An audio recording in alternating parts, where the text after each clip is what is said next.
गलती का बोल रहे एहो ज्योति मौर्या कवना जन्म के साजा दिहलु हो ना। गलती का रहे बोल एहो ज्योति मौर्या कवना जन्म के साजा दिहलु हो ना। एसडीएम बनते पति के त्यागलू, एसडीएम बनते पति के त्यागलू। दोनों बेटियन के बारे में सोचलू हो ना। दोनों बेटियन के बारे में सोचलू हो ना। गलती का बोला रहे,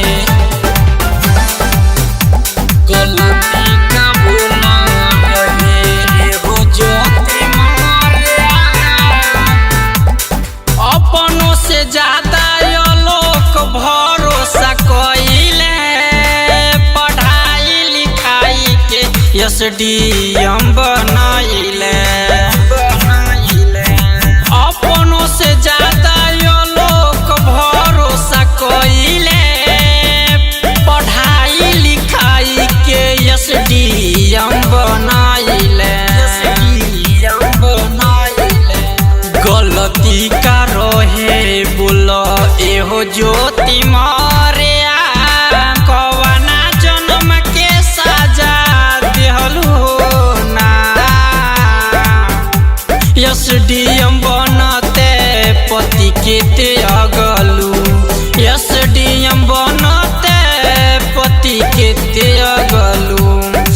दोनों बेटियन के बारे में सोचलू हो ना।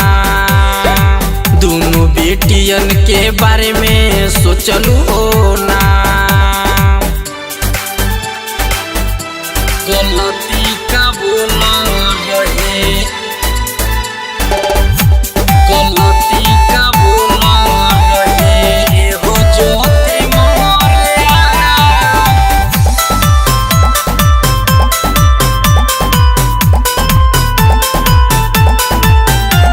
राहुल रसिक राइटर थारू समझइले, जयकरण रितेश नहीं भरोसा कइले।